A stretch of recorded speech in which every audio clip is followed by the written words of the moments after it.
अस्सलामुअलैकुम। आज हम बनाएंगे होममेड निहारी मसाला पाउडर। इतना परफेक्ट आपका निहारी मसाले का पाउडर बनेगा कि जब आप इस मसाले से निहारी बनाएंगे तो बस जो खाएगा ना वो खाता रह जाएगा।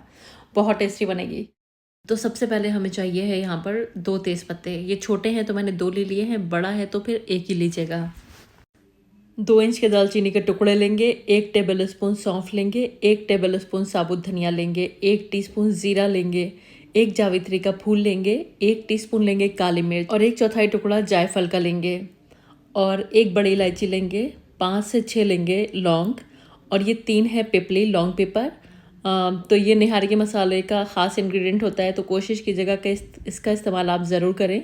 छोटे छोटे हैं तो 5-6 ले लीजिएगा, ये थोड़े से बड़े हैं तो मैंने 3 ही लिए हैं। 5 के करीब मैंने यहाँ पर छोटी इलायची ली है और 1 बादियान का फूल लिया है। आधा टीस्पून लेंगे कबाब चीनी। ये काली मिर्च की ही तरह है लेकिन बस इसमें एक इस तरह की टेल होती है। ये भी इसमें एक स्पाइसीनेस होती है जिससे कि टेस्ट अच्छा आता है निहारी में, तो कोशिश कीजिएगा कि इसको भी आप ज़रूर ऐड करें। पाउडर्ड मसालों में 1 टेबल स्पून अदरक का पाउडर लेंगे, 1 टेबल स्पून कश्मीरी लाल मिर्च का पाउडर लेंगे और 2 टीस्पून लेंगे रेगुलर लाल मिर्च जो कि तीखी वाली लाल मिर्च होती है, या फिर इसको आप टेस्ट के हिसाब से भी ले सकते हैं। 1 टीस्पून हल्दी का पाउडर लेंगे और 2 टीस्पून लेंगे नमक। नमक भी हमें टेस्ट के हिसाब से ही एडजस्ट करना है। जब निहारी आपकी बन जाए तब टेस्ट कर लीजिएगा, ज़रूरत और महसूस होती है तो और ऐड कर सकते हैं। और 1 टीस्पून लेंगे धनिया का पाउडर। ऑलरेडी हमने साबुत धनिया लिया हुआ है तो यहाँ पर हम बस 1 ही टीस्पून धनिया का पाउडर लेंगे।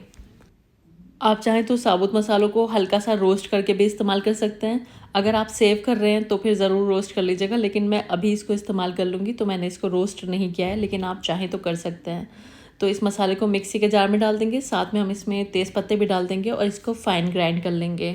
जब साबुत गरम मसाले पिस जाएँ तो जो आपके पिसे हुए मसाले हैं वो भी मिक्सी के जार में डाल दीजिएगा और एक बार फिर से मिक्सी चला दीजिएगा। इसको एकदम स्मूथ इसका मिक्सचर तैयार कर लेना है और बस इस तरह से हमारा निहारी का मसाला बनकर तैयार हो गया है। और ये एकदम परफेक्ट मसाला है निहारी का। बहुत ही फ्रेगरेंट ये मसाला बनता है। जिस टाइम आप ये मसाला बना रहे होंगे ना उसी टाइम से आपका घर खुशबू से महकने लगेगा। इतना खुशबूदार ये मसाला बनकर तैयार होता है।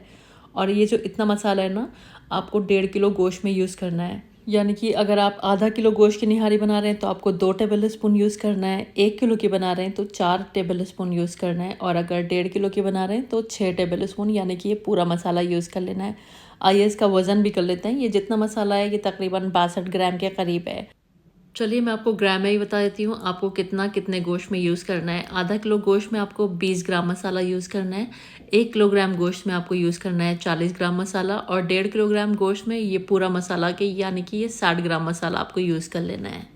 आप चाहें तो 1/4 टीस्पून इसमें सिट्रिक एसिड भी डाल सकते हैं। इससे इसकी शेल्फ लाइफ भी बढ़ जाती है और थोड़ा सी खटास भी आ जाती है निहारी में। तो चाहे तो आप अभी डाल लें इसी मसाले में, या फिर आप जब निहारी बनाएं तो उसकी ग्रेवी में भी आप सिट्रिक एसिड डाल सकते हैं। लेकिन सिट्रिक एसिड ऑप्शनल होता है, अगर आपके पास नहीं है तो कोई बात नहीं होती है। आप नींबू वगैरह से उसकी जो खटास है ना उसको एडजस्ट कर सकते हैं। तो सर्विंग के टाइम में आप नींबू डाल सकते हैं अगर आपके पास सिट्रिक एसिड नहीं है। तो बस ये हमारा मसाला एकदम परफेक्टली रेडी है।